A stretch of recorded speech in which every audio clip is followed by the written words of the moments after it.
Hello, Buckeye fans, and welcome to another episode of the Bucknuts Happy Hour. I am Patrick Murphy. Happy to be here with you as we head into the college football playoff first round games, which will kick off Friday. Ohio State obviously playing Saturday night against Tennessee. What you came for, though, what are we drinking today? It is a Thursday. We're recording this Thursday afternoon. This is my last. I've had these the last few shows. These North High Brewing Company, the lagers, Ohio inspired. They're scarlet and gray, so it fits the theme of the program. So I'll finish this one off today while we're on the show. We have a good show for you. We're going to talk all about this game. I'm going to be joined by one of our Tennessee writers to talk about the Vols and what they expect coming into Ohio Stadium for this pretty historic first ever playoff game at the Shoe.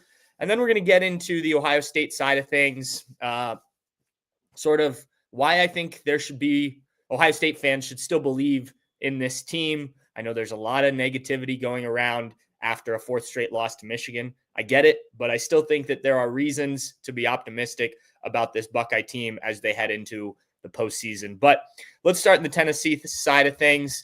Let's bring in Wes Rucker from Go Vols 247. Wes, how are we doing today? I'm doing all right, man. How are you doing today? I'm good. Happy to talk with you. I know I do this with a lot of the Big Ten guys regularly from our site. We don't get to do this as much, so happy to have you on the show. Happy you guys are going to make the trip to Columbus this weekend for the game. Let me start with this. What's kind of the feeling around Knoxville this week, or really since the playoff matchups were announced about this game? I've seen some back and forth on Twitter, and that's always sometimes in good fun. Sometimes it goes a little too far. So you met Vol Twitter, did you? Yeah. Well, Buckeye Twitter can be its own thing as well. But yeah, what's kind of the vibe for people that are listening to this that haven't paid a ton of attention to what's going on down there? Yeah, I think the vibe is overall pretty good. I mean, considering the fact that Tennessee's a touchdown underdog in this game and probably, should be at least a slight underdog in this game. And I think when you're, I've covered Tennessee for certainly long enough to know that, this fan base had kind of been kicked around for a while. Tennessee just kind of got dragged through the mud. Some of it obviously self-inflicted, some issues along the way, but it's a program that's one of the kind of 10 winningest all time in college football. And yet you go through like, a dozen years or so where you're not very good. You go through a lot. And so just to be back to this stage, I know the team is not just content with being there. And I know the fan base isn't either, but I think the vibe around the program has always been good. That's always been a confident team. And so far as I can tell around the fans, they're excited that Tennessee is back in this conversation. They're excited that Tennessee's back. I call it like the adults table at Thanksgiving dinner, like you don't have to sit with the kids anymore. You can come back with the big boys. And I think there is a sense of relief in that from the fans. Cause if you're a Tennessee player, right? Like, especially a senior, you lose this game and the season's over. You didn't win a championship. That's obviously what they would call a failure. But if you're a Tennessee fan, and you just see that Tennessee, at least can get back here now after a couple years ago and almost getting there and then not. I think that's a significant thing. If you're listening to this live, watching this live, and you have questions for Wes about Tennessee, about this game, if you have questions about the Buckeye side of things, really anything, feel free to throw those in the chat. We'll kind of address those as I see them pop up if they do. I know there's been a lot of talk about kind of the potential of a mass, I don't think takeover is the right word, but a big group of Tennessee fans coming up to Columbus. What's kind of your expectation? I know the Vol fans travel well, as do Buckeye fans if this were down south, but what do you expect in terms of the Tennessee turnout at Ohio Stadium Saturday night? Yeah, I feel pretty safe in saying it's not 3,500, right? Or however many they were allotted. Yeah, right. They travel, right? It's like what that old the South Park episode, the old one where Cartman's like, they're in clusters. Yes, they're in clusters that you can see them. That's the thing about Tennessee orange, right? There is no mistaking it. If you're in college athletics or if you're a college sports fan, you see that color, you know what you're looking at, and so they're pretty easy to spot. And you can spot them from, I don't know if you can see the Great Wall of China, but you can see them. You can see their color, or you can see they're from space. You could see it. I'm sorry if I could talk right. And so, yeah, like I don't know. I mean, I've seen people say up to like, 25 or 30,000. I don't know about that.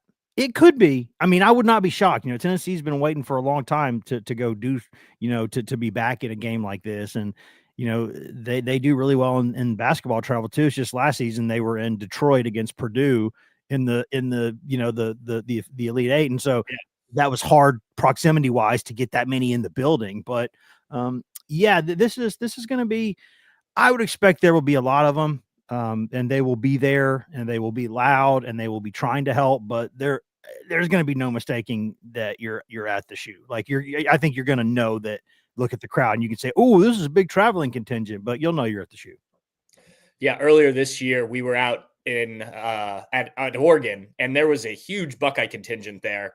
It did not matter once the game started and the Oregon fans got loud. That was, same for Tennessee there a couple years ago. And then yeah. So, let me ask you this, because this is something I've always been interested in since the playoffs started, and obviously now being an expanded version, it's even more so. But I remember one of the years we were out for the 4-team playoff in the first round, and I was talking to one of the Clemson writers, and they were playing Clemson, and she told me, Anna Hickey, who still does good work for us, and she told me she thought a lot of the Clemson fans were saving money because they thought they would win and they were going to go to the national championship instead.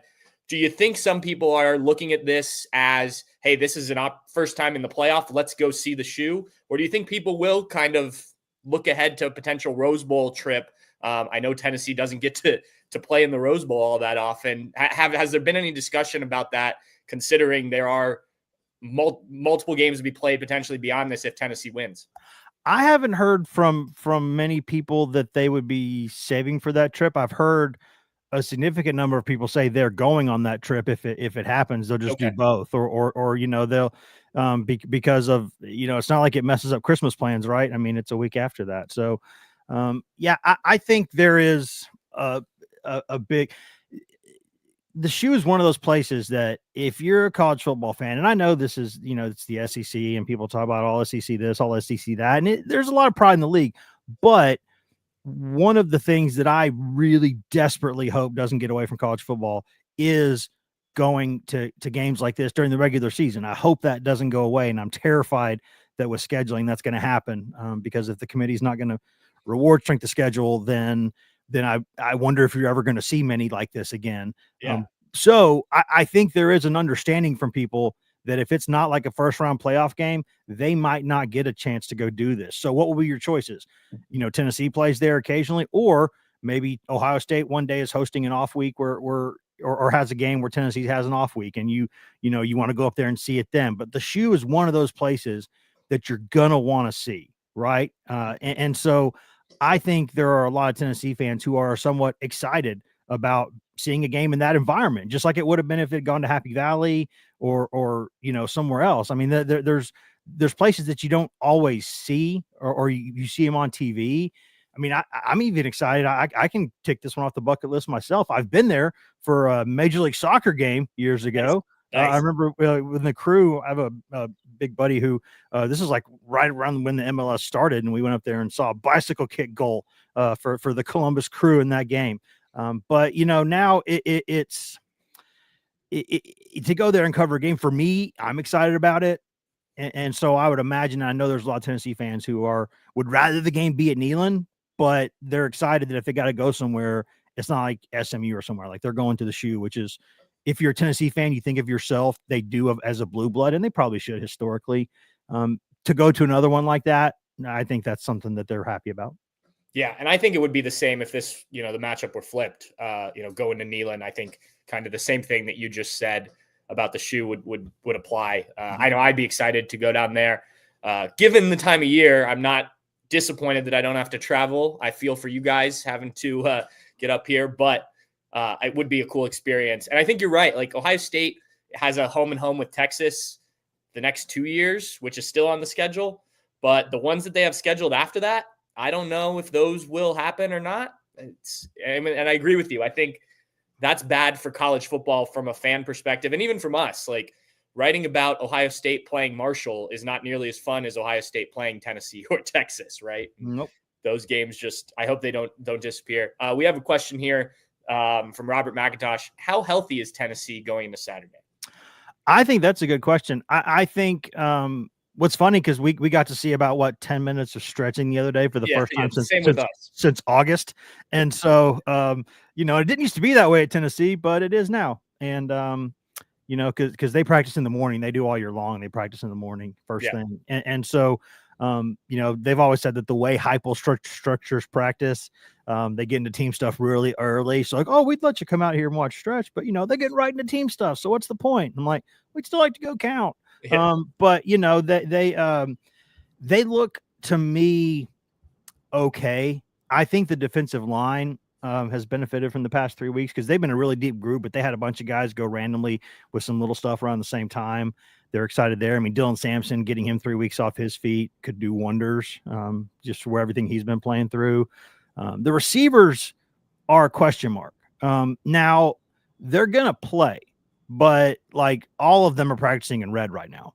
And that's not normal that would be normal at Ohio State. Obviously it's not at Tennessee. And so they've got, like their top 4 guys or so right now at receiver are all in no contact for different things. I think Squirrel White's the one to really watch because of his shoulder. I think he's going to go through it, but you never know. And Brew McCoy's been playing through some things, and so has Dante Thornton Jr., but they're okay. I mean, they'll be ready to go. And then at linebacker, Tennessee's a little thin numbers wise. So, they also had a couple of receivers go in the portal, like 3 of them, like the backups, like the guys that don't play a ton. And so one of them, though, does play a little bit. So those are the 2 positions to watch for Tennessee. Would be if you see a receiver or a linebacker get hurt during the game, that's not tremendous news for Tennessee. Okay. Yeah, the practice thing is very similar to here. We don't get anything after fall camp, and so we just have to guess and talk to people and hope things are right throughout the season. That's what you do. Yep. A lot of texts. Hey, buddy, how you doing? Anything going on today? Yeah, exactly. For those listening, watching this, again, if you have questions, I saw a couple we'll get to, but throw those in the chat if you're watching this live. Also, Wes and I did back and forth written versions, kind of a question answer, and those will be up. I don't know if you guys published yours yet. Those are going to be published today. I get done with this, and then I go to another meeting, did some radio things this morning. And then, so long story short, I'm going to start putting it in the system probably in a couple hours. So cool. Yeah. I should have ours up this evening. If not, it'll be first thing tomorrow morning, but there will be some crossover. I'm going to try and ask some different questions here. So, but if you're looking for more information on Tennessee, Wes gave some really good answers there as well. You'll be able to find that over on Bucknuts. Let's get into the game. As you look at it, where is the first place, as you've kind of prepared, that you're looking and will be watching on Saturday in terms of the matchups here? What's interesting is I think covering Heupel the past few years, it has in some ways not like totally changed my outlook to some things, but I think after covering several coaches in a row who, for whatever reason, one of the things they would automatically go to when thinking about games was, how can the opponent hurt me and how can I react to that? Heupel's total MO, like, he doesn't disregard that, but he always kind of tends to think in like, how can my guys hurt who they're playing? And he's just more aggressive and more confident in that way. Mm-hmm. And I think if you're Tennessee, you start probably with Tennessee's defensive line against Ohio State's offensive line. I mean, Tennessee, I've said this before, but Tennessee's defensive line, I know that Michigan, certainly, Ohio State, certainly, there's some others out there, certainly in the SEC too, that think they're in the conversation, but I think Tennessee's at least in the conversation for best defensive line in the country. And the reason is, it's not like, other than Pierce is a first rounder. Everybody knows that, but they might have another guy or two over the next couple of years sneak into there, but it's not like it's just a wall full of first rounders. What it is it's just like 12 guys who most of them, if not all of them, will at least play some in the league. Like, they just rotate like 12 guys, up to 12 guys in throughout the game. And They got a couple like young, like 4 or 5 star type freshmen who don't play much because they normally would, but they don't need to right now. And so Tennessee just rotates wave after wave there, and those guys push the pile. They get in the backfield, they disrupt. That's one area where I think Tennessee, knowing where Ohio State, what it's been through up front offensively, and knowing how much that line of scrimmage is going to matter in this game, I think if you're Tennessee, that's a matchup that you go, okay, circle that one, win this matchup, and then go from there. Mm-hmm. But I think Tennessee at corner is really good too. And those Ohio State guys are going to make plays. They're good. They make plays every week. They're going to make plays every week.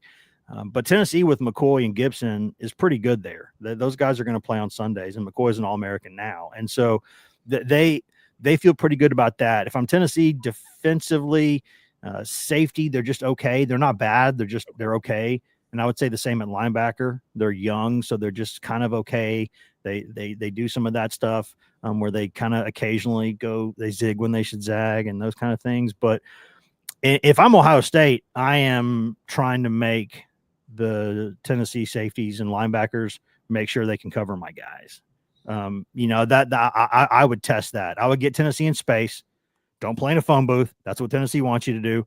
Play in space and kind of try to pick on those guys. I know if the tight end situation, sometimes a good tight end can give them problems, which is probably why in some ways, only one way, they're happy this is Ohio State and not Penn State, because I think Warren could rip them to pieces. And so because Georgia's tight ends over the years have done a lot against Tennessee. So yeah, I mean, I think there, and then offensively, Tennessee, it's interesting. Tennessee offensively is one of the most interesting groups of numbers that I've ever seen, because Tennessee is one of the most penalized teams in college football.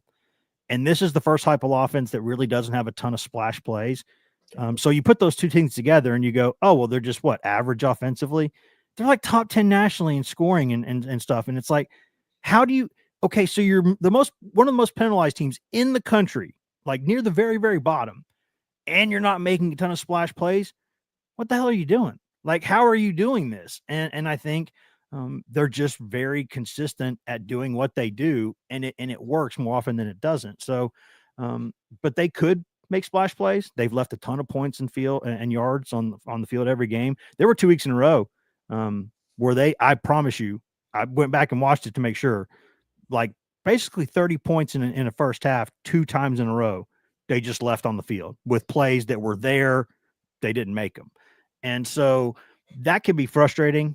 Everybody knows Iamaleava is good. He's going to be good. He's getting better all the time. Samson's good. They got some pretty good tight ends. They're okay up front, especially in the guard box. So, yeah, I mean, I think it's a fun matchup. And I think overall, the last thing I'll say about it is Tennessee will look at this and they'll watch this film and they'll have a ton of respect for Ohio State, because you have to, because Ohio State's really good. But I don't think there's like a fear factor there. Like they believe they can go up there and win. And can they? I don't know. We'll see. But like I've been around this to know, like I can kind of sense when there's false bravado or a little bit. You can just kind of feel like, do you really think you're going to go win? Like years when they would go down there, oh, we're going to go beat Bama this year. No, you're not. They're going to beat you by 30, you jokers. I think they believe that they're not like the atmosphere will not intimidate them. The moment could. I'll see if that, because Ohio State's more prepared for this kind of moment than Tennessee is. But in terms of like, the weather, the crowd, the noise, like they're used to all that stuff. I just think the one thing Tennessee has not done under Heupel is gone on the road at night to a like 90, 100,000 seater that's a good team and won. That they haven't crossed that one off the list yet. You mentioned Pierce. That was a guy who I knew about, but when I started watching, once this matchup was announced, started watching some of the Tennessee games, I mean, he just pops off of the page, or off the screen, excuse me. I think if Buckeye fans haven't watched much Tennessee, they'll notice him pretty quick, especially as you mentioned against that line. And Tyler Warren, Ohio State doesn't have anybody like that. They rotate in a few different tight ends, and occasionally they'll make some plays. They've made a couple big ones this year, but I mean, nothing on that level. So probably safe there. He does pop. You always see 27. Yeah. I mean, his first step is like a lightning bolt. It's incredible. I mean, I've said this. I covered the SEC for a long time. His like first step is one of the most like explosive that I've ever seen. Like he's not always dominant against the run. Sometimes he can be okay there. I'm not gonna say he loafs, but you can tell how much he loves rushing the passer. And so Tennessee moves him around, does some different stuff with him. And he is a problem. Like he almost never gets like single covered on an island. Like Ohio State might try it, but and might do okay. Sometimes people do okay, but normally he's kind of like, okay, where is he and who's going to help chip him? And because if not, then Tennessee's put 9 of the 12 quarterbacks it's played out of commission this season. So yeah, he's part of the reason for that. Yeah. And I do wonder when Ohio State play, because they've lost their left tackle, they eventually moved guard Donovan Jackson there. Mm-hmm. And that was right before the Penn State game when they played probably the best edge rusher they've faced all year in Abdul Carter, who was a different player than Pierce. But they did let Donovan Jackson go one-on-one a few times in that first half, and he did get beat. Was better and has gotten better since then at playing tackle, but certainly the toughest matchup for either of these tackles for Ohio State. But you touched on the offense, and one of the things I wanted to ask you about, I'm actually writing about this right now, is the tempo. And that's another thing that as soon as you turn on Tennessee, and this is not just to this year, you see them go fast. And it's, sometimes, at least on TV, they haven't even finished showing the replay yet, and the ball's getting snapped. What do you think gives Tennessee an advantage doing that? And are there disadvantages in your mind to how fast they play? There are some disadvantages, and I think some of it might be some of the penalty numbers. I think sometimes some of the procedure stuff just happens when you're going this fast. It's just hard to get 320-pound dudes to be in shape enough to do this and to be locked in to do it. And now, especially because Tennessee has had to have more longer drives, because normally it's like, I joke all the time that it's like a kind of like a Misfits album. Like it's a whole bunch. Like if you look at their scoring drives, it's like 2 minute song, 130, 145. Or I guess kids would say Big X the Plug now, right? Like all his songs are like 2 minutes long. And that's what it would be like. There's no Stairway to Heaven's in the mix. Like it's just not what they do. But they've had to do a few more prolonged drives this season, and that's been different. They also have slowed the tempo down just a little bit at times. Maybe that's because, Maliava's a freshman and they're going through some stuff there. I think when they go fast, though, and after every first down, they're always going to go fast. They get a first down, boom, they're on the ball and they're going. And that is, when you see even like Nick Saban defenses not know how to line up correctly and get completely busted, you're looking at something unique. And it's a very unique way.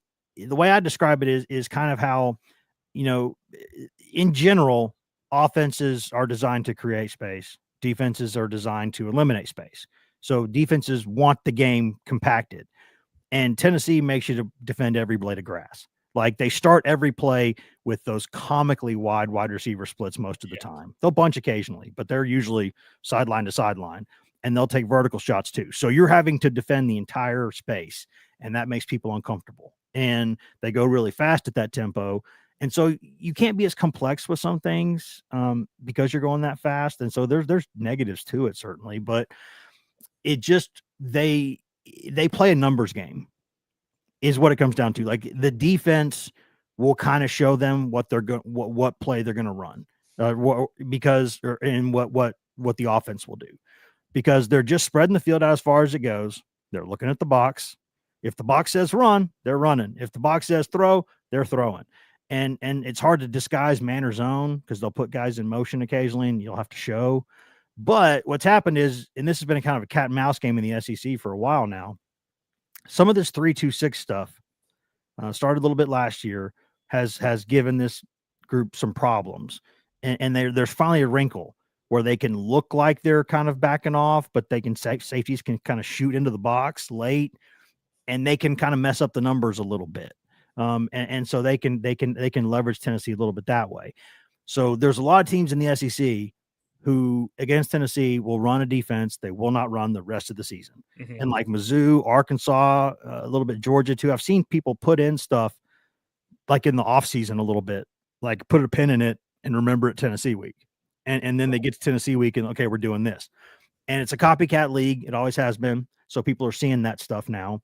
And so I imagine that there will be some of that stuff. But bottom line is when Tennessee executes its offense, there's always plays to be made. And the best way as a defense to contain it is you've got to be able to stop the run with a light box. If you can stop the run with a light box, then the numbers get a little bit more difficult for Tennessee. And I think one thing that actually helps Ohio State is something that's frustrated Ohio State all season long, which is the DPI calls. That is something. And Brew McCoy mentioned this. Brew McCoy asked him, what is it about Ohio State's defense that's so good? And he basically said no layups. He said they don't allow layups. He goes, they're pretty good at keeping you in front of them. They get back in there and make plays. And then if you get by them, they're just going to drag you down and they'll take 15 yards. And they're not going to give up 30, 40, 50, 60-yard plays because they'll just drag you down. And that can frustrate Ohio State fans, I know, but especially in college, a lot of times it's the exact right thing you should do. And so they just don't allow a lot of layups. And if you take layups away from any offense, make them shoot a little bit tougher, like in basketball, you take away layups, you're going to change the game. Yeah. Yeah. It's interesting you say that because Jim Knowles talked this week, Ohio State's defensive coordinator, about, when he was at Duke, they wanted to have the fastest play calling defense in the country because that was the trend then. And then he's faced some of this, not necessarily the tempo of this, but some of the spread you out stuff in the Big 12.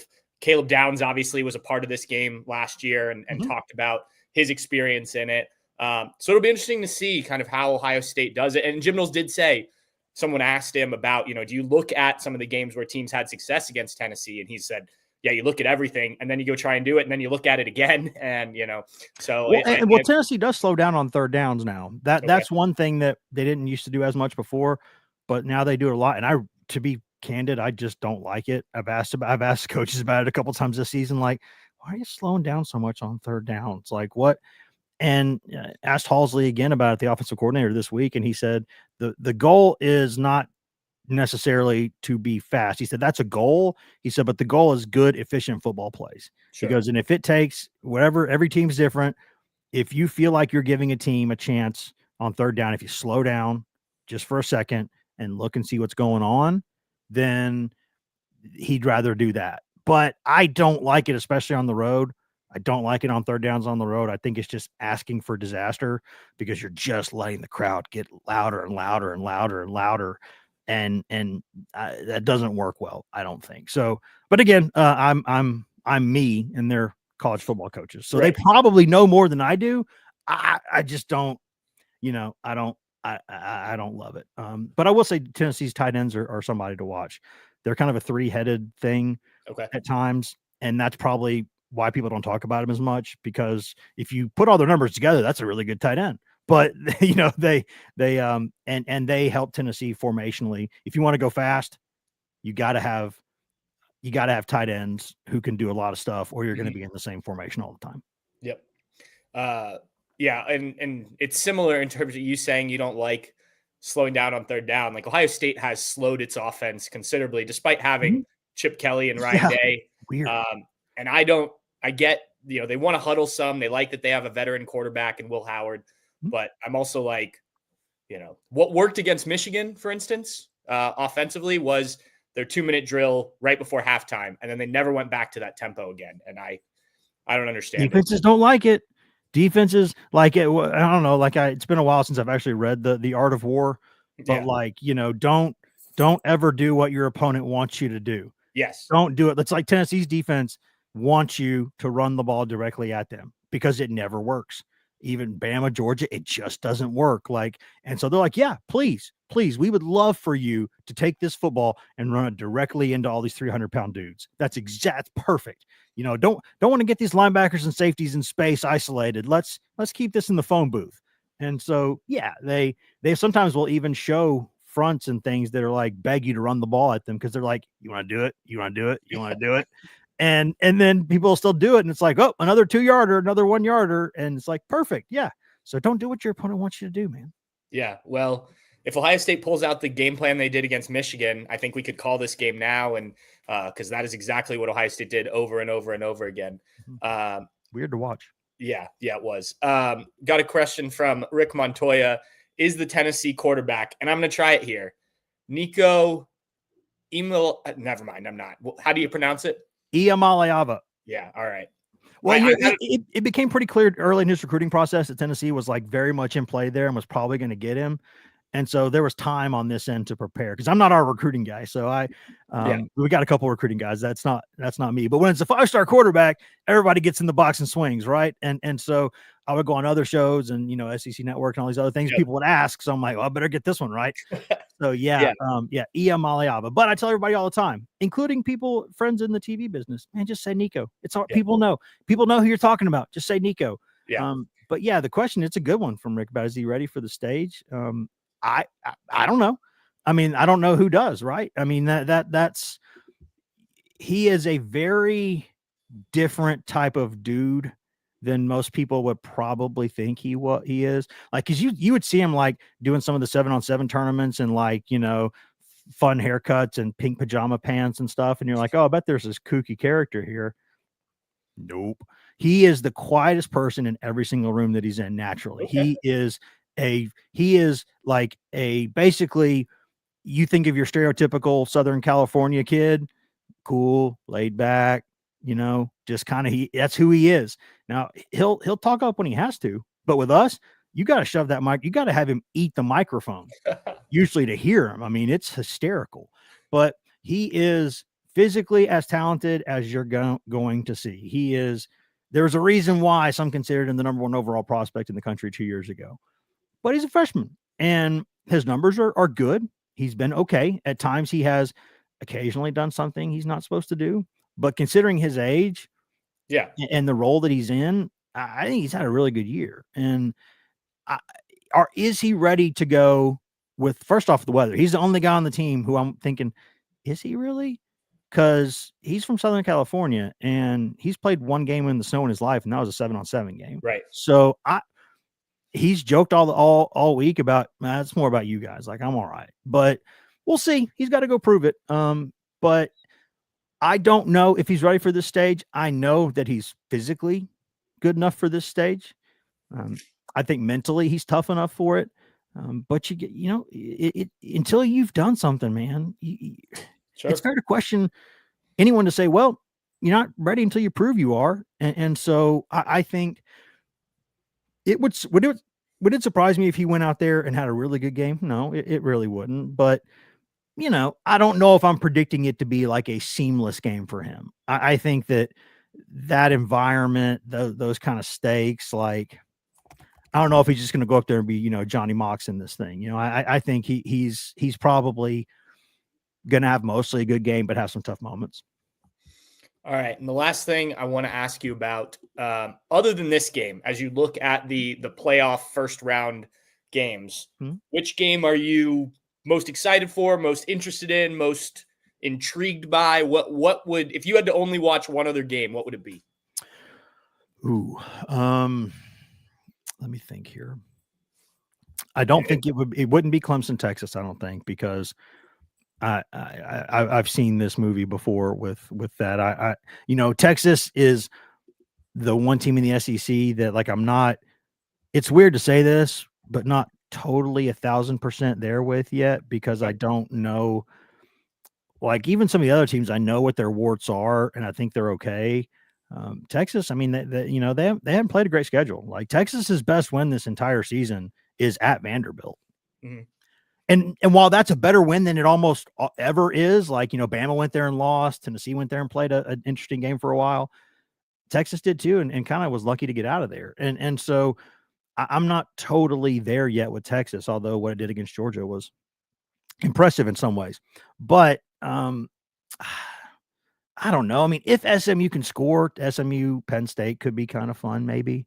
There's some interesting things in that game. So maybe that one, just because, that whole, people make those big game James comments, and it's like, well, this is kind of a big game, but it's not like a huge game. It's SMU, kind of plucky upstarts, Pony Expressing it again. But this is by far the most interesting one of the first round is right here. So I think maybe SMU, Penn State, maybe.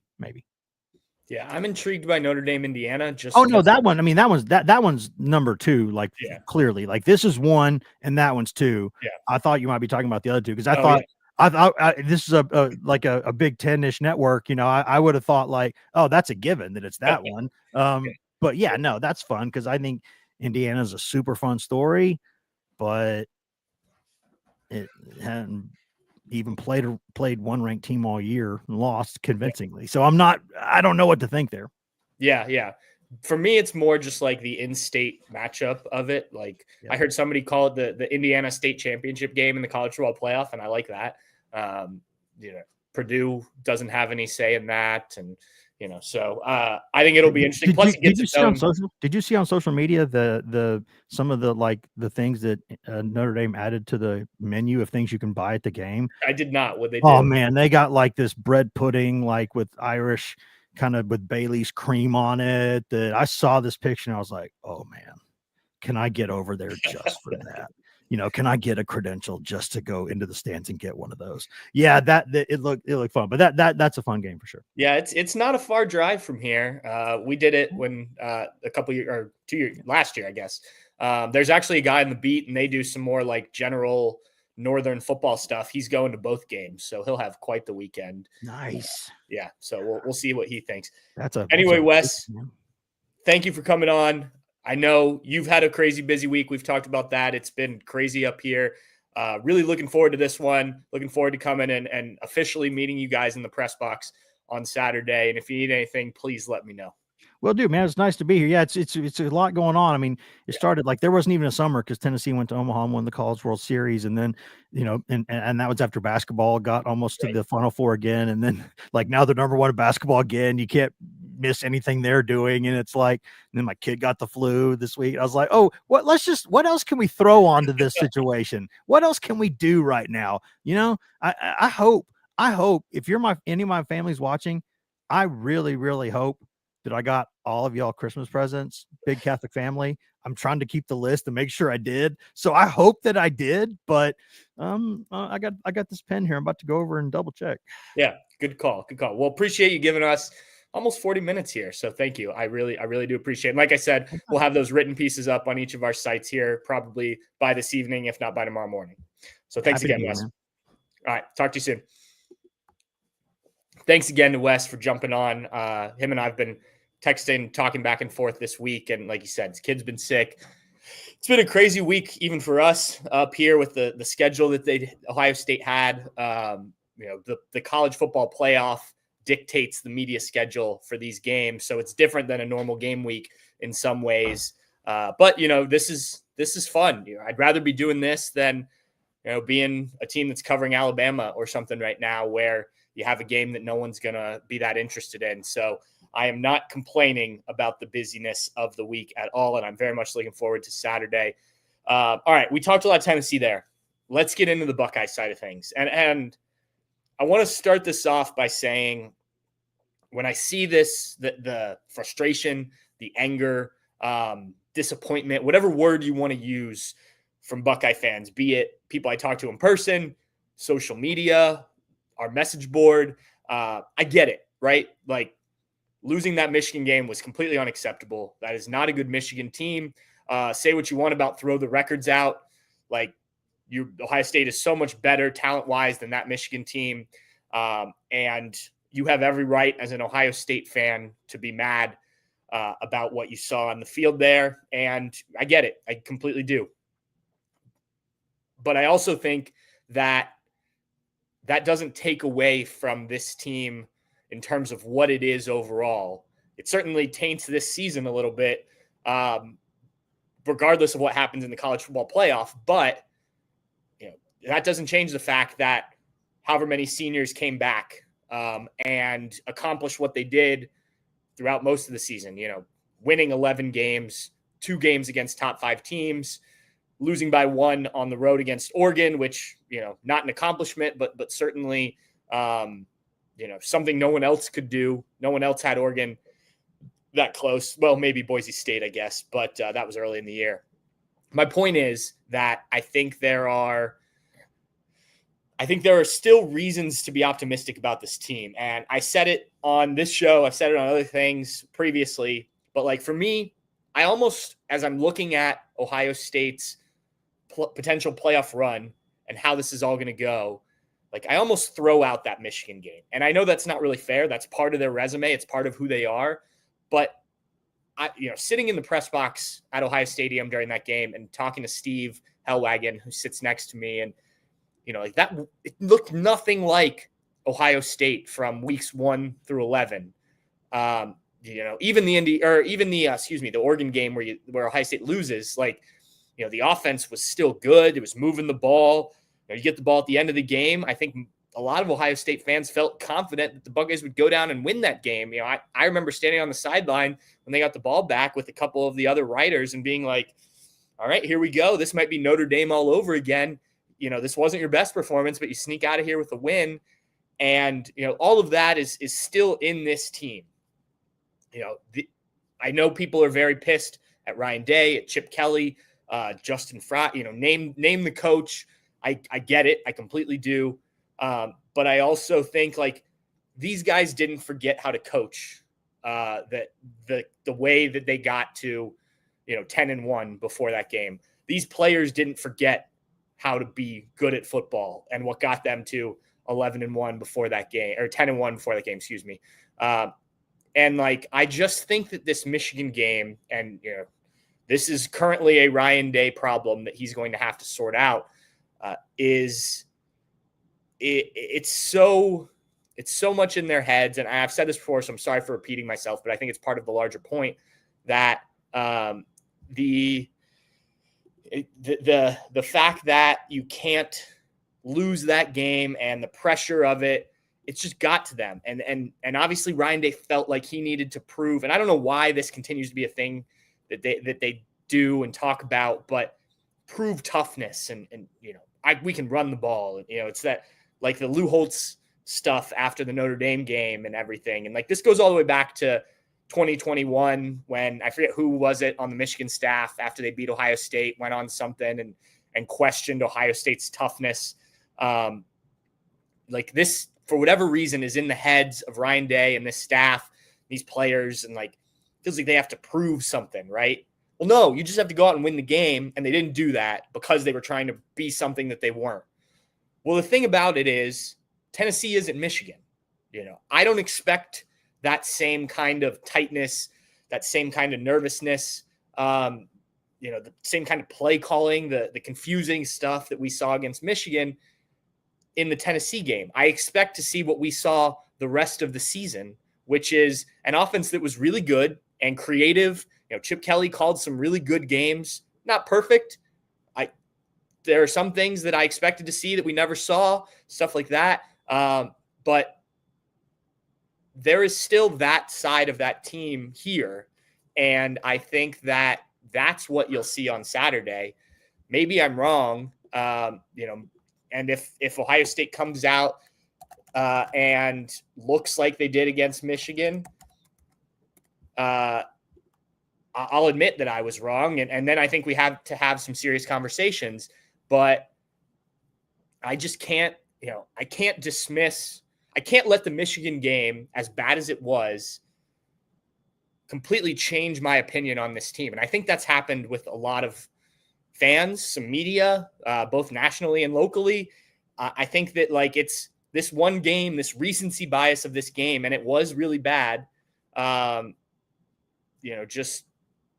Just can't be it's not the end all be all. There was a lot more to this team and a lot of good to this team, a lot of talent. I mean, just look at the roster, scroll through the roster and then look at other rosters in this college football playoff field.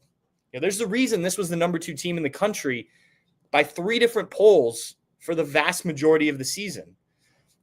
There was a reason that they were the betting favorites to win the national title for a lot of the year. Like, all of this is still true. Now, what I will say is that if the offensive line issues, which were certainly a thing against Michigan and to some degree against Indiana, aren't fixed, that could certainly end Ohio State on Saturday. I mean, I don't want to make it sound like I'm saying that there's no way Ohio State loses this, but if the offensive line issues are real and they haven't been able to fix some things and find some creative ways, and that's another thing. Like, okay, fine. You have an offensive line that's lost 2 starters, the Remington Trophy Award, and maybe a first-round pick at 2 crucial positions. You can't do anything about that. You can move guys around. Clearly, those guys aren't going to be as good as the guys you lost. It's 2 positions that you take off of most rosters. It's going to be some issues, and then especially with Ohio State and the lack of depth and all that, and that's a whole separate conversation. But what you can do is figure out ways to try and scheme around that. Things, I think about, look, this happens in the NFL a lot. Not to go too deep in the weeds here, but I'm a Los Angeles Rams fan. They've had offensive line issues for multiple different years due to injuries. And you've got to, whether it's quick passing game, at some points you scrap the run game. You can throw short passes to the running back to essentially get them out from behind that line, get other blockers out there, and get that ball out quick, and that essentially becomes your run game. Things like that. That there has to be a creative way to help that line. And will ultimately work, especially in the biggest games of the year? I don't know. This is certainly an issue for Ohio State, but you've got to have some things ready for that. You can't just assume that, inserting Luke Montgomery and rotating guards, assuming that is what Ohio State does, and it looks like that's probably what the Buckeyes will do, that's just going to solve things, right? Like, there has to be some schematic things to get the ball out of Will Howard's hands quick, to find ways to move the ball with the run game, things like that. I think I have confidence that this will happen, that will happen. I know people are probably skeptical after the Michigan game, but again, you beat Indiana, a good team, maybe not a great team, but a good team, a team that was ranked in the top 5 by the playoff committee, a team that is in the college football playoff, convincingly with that same offensive line that struggled against Michigan. They ran for, I think, 115 yards in that game. Now, yes, some of that came on some chunk plays, but you could have used some chunk run plays against Michigan, right? You could use some chunk plays against Tennessee this weekend. So I think that, assuming that we believe that the coaches, for lack of a better term, will get their head out of their asses in terms of what that was against Michigan. I'm talking specifically on the offensive side right now. And I do think I think the game plan will look like Penn State, Indiana, Oregon, pick a game offensively, more so than it did against Michigan. Then there's no reason to not have confidence. And I do think that Chip Kelly and Ryan Day and the rest of the staff are creative enough to figure out how to, help this offensive line. Maybe on Sunday I will be eating my words. Saturday night I'll be eating my words. But we'll see. We'll see how it goes. The other side of the ball, I do think that they may need to win this defensively. And I think if you can keep this a low-scoring game, that's probably to Ohio State's advantage. I look at Tennessee's offense, and another thing, real quick, let's not pretend like Tennessee, who is a good team, a very good team, but it's not a juggernaut. This team lost to Arkansas. I don't know how many of you listening or watching this have gone back and watched Tennessee or watched Tennessee throughout the year. But the Arkansas game was not a good performance. There were some really good performances early on as I was watching some of those games. I'm like, what happened to this team that they went 10-2 and, why is this not better? And then I get further into the season and there's some struggles in there. The second half against Georgia was bad. And I had it pulled up here. There it is. Carson Beck threw for 347 yards, not touchdowns, and 2 touchdowns in that game. This is not the Carson Beck from 2 years ago. This is Carson Beck who completed less than 65% of his passes and threw 12 picks this season. This team, you can get after this team on both sides of the ball a little bit And I think we have to remember that too. I don't want you to think that Tennessee's not a good team. They deserve to be in the playoff. They deserve to be in this game. There's a chance they come to Ohio Stadium and win a football game. But it's not like you're going up against, one of the greatest teams of all time. And I do think the way that people have talked about it, not, some fans, but like some national media especially, it's like, this isn't a juggernaut coming into Ohio Stadium. It's a team that's good and can certainly win a game in the shoe if they play their best game. But anyway, I just wanted to point that out that they lost 2 games and it wasn't all pretty. Now, Ohio State also lost 2 games. One kind of pretty, one really bad. So, say what you will. Maybe you could say that about Ohio State too. But yes, going to the defensive side of the ball, I would like to see more rotation on the defensive line than we saw against Michigan. I realize Larry Johnson likes to stick with his guys, his top guys in some of these big games, but I think it's going to be necessary. I really like the improvements of the linebackers this year. The key, obviously the corners are going to have to play well, excuse me. Wes was talking about, the pass interference calls, and I think sometimes you can take that to negate a big game. Unfortunately, that's not what Davison Igbinosun has done. I don't think he's intentionally doing those. Sometimes it's been, he would have given up a catch shorter than 15 yards. Caleb Downs, I think, is going to be huge, having played against this team. But for me, it's, how does, and we touched on this a little bit with Wes, how does Ohio State deal with the tempo? How do you handle that? Something they really haven't seen. I think the fastest tempo team Ohio State played all year was Akron. And in terms of snaps per game, or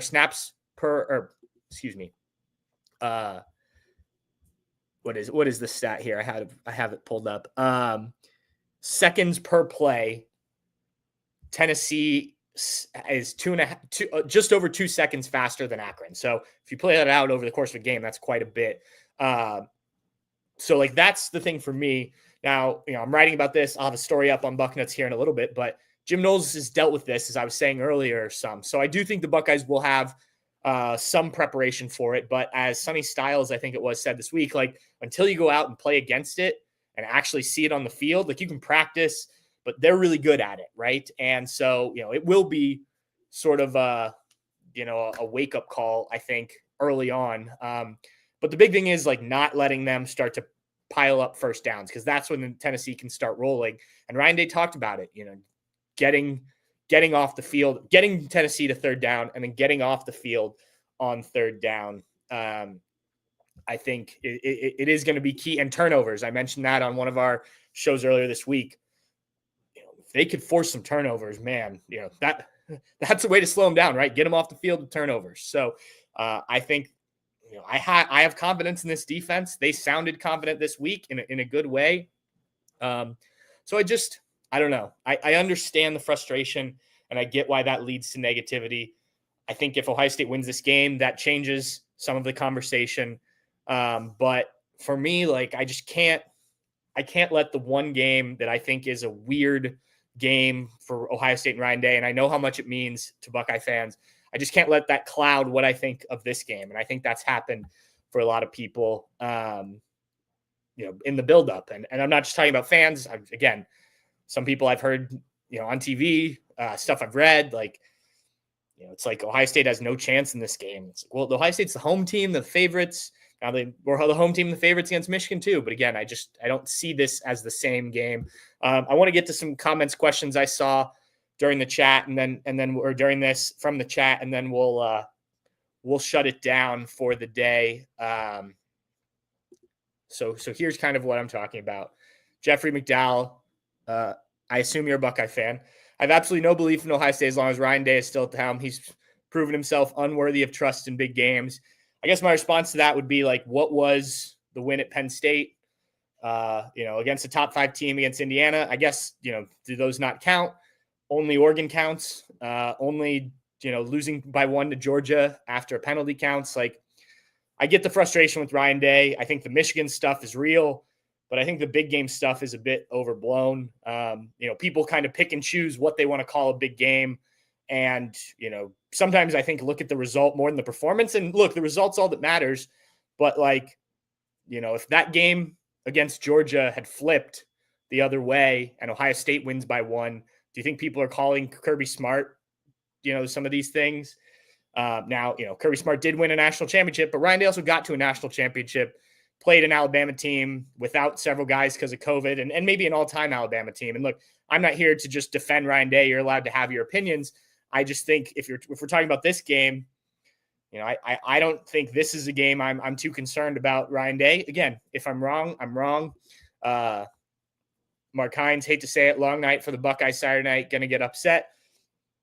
Totally allowed to have that opinion. I don't see it. If Ohio State loses, I'm not sure it's going to be because it was a long night. I can't imagine Tennessee comes in and runs them off the field. And then John Garby said, I have confidence that Ryan Day can win this game. Not sure I would consider this a big game, but it's an important game that can lead to a big game.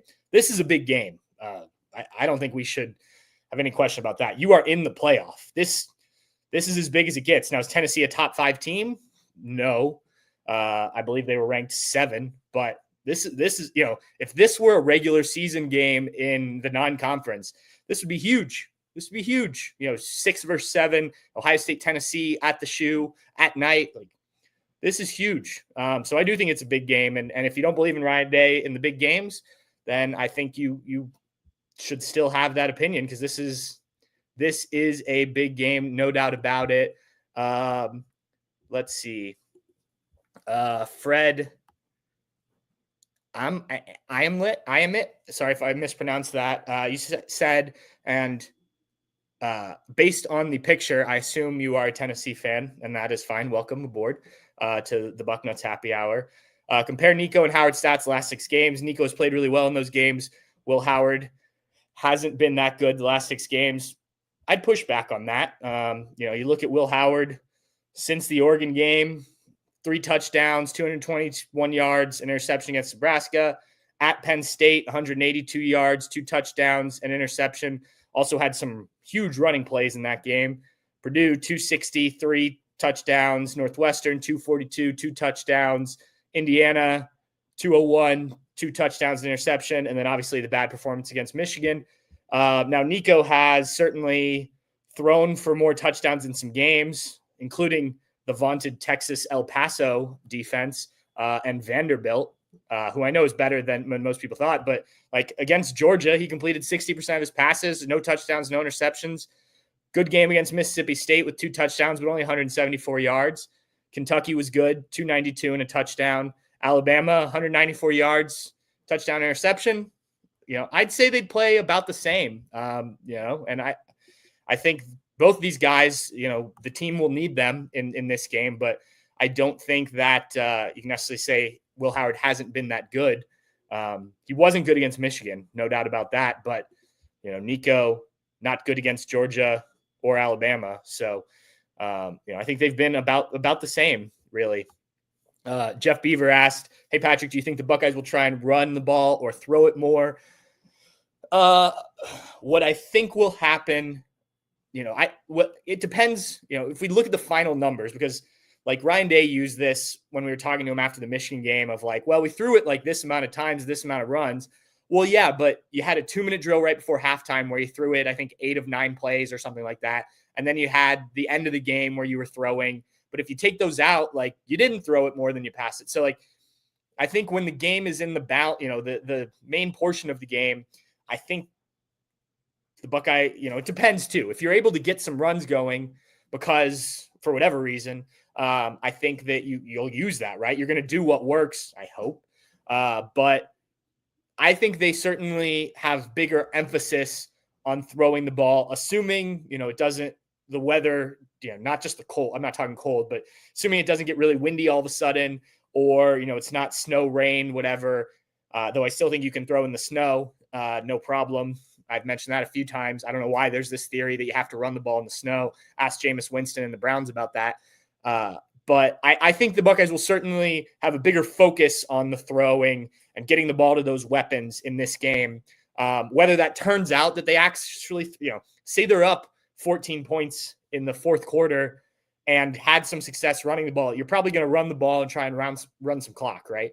So I don't know what the final stats will look like, but I do think there will be more emphasis on the throw game Troy V said, you can always employ the SEC fake injury thing to slow them down. And it's funny. I saw that coming. This is something I was going to, or this comment in there, I was going to bring up, like Ryan Day's talked this week about doing whatever it takes to win. Like, I'd love to see Ryan Day tap into some of the dark arts, the 12 men on the field type of things that Dan Campbell did against Ohio State. When you're on, if Tennessee does make substitutions, and they don't do that a lot when they're going fast, but when they do, or I guess when you sub, whatever it is, just you can take your time and make them use the timeout. That happened against Ohio State earlier this year. Things like that haven't been characteristic of Ryan Day and Ohio State, but like we're talking, do everything you can to win. I'm not saying all out cheat, but you can push the envelope a little bit, I think. And I'd like to see some of that. I think that is it against the rules to put 12 men on the field? Yeah. Did it get Oregon the win? Yep. It was a loophole in the rule. They changed the rule because of that play. Find some stuff like that you can do to your advantage, if you need to, I guess, if you need to. But yeah, the fake injury thing, I don't know if Ohio State will do that. But again, if you do whatever you have to do to win, and I'm not saying cheat, I'm not saying do anything dirty, but if you have to push the envelope a little bit from a schematic, coaching, whatever it is type of thing, this is the playoff, win or go home, right? We were talking earlier, take those pass interference penalties if you need to, to prevent a big play, things like that. Let's see if there was anything else. Those are the ones I marked. Let's see here. I think we got to most everything. Yeah, it looks like it. I don't think there's any more questions, just people talking about the weather and things like that. All right. Last thing, what you will be reading. This will be Sunday morning because this game is a night game at the Shoe. I think you'll be winning. Buckeyes prove a point, advance to rematch with Oregon in the college football playoff quarterfinal. I haven't done a score prediction yet. Those will be out on Friday, but I think Ohio State wins this game. I think it'll be a fun, closely contested game. But I think Ohio State is able to do enough. And I think it will be the type of performance that gets people back on the Buckeyes side. If you're a Ryan Day hater, I don't know if it'll swing you all the way back, but I do think people will feel a lot better about things Sunday. Again, I've said it a few times this podcast. I'll eat my words if I'm wrong. We'll see though. Anyway, thank you guys for tuning into this. Thanks to Wes for jumping on. He's been crazy busy this week. If you want to read some Tennessee stuff, that side of this game, go over to Go Vols 247. They do a great job over there. I think they're sending 4 guys up here for the game.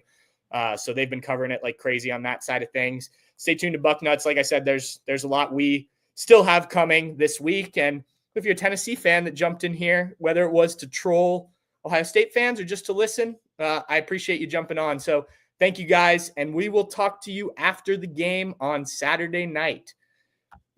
Cheers.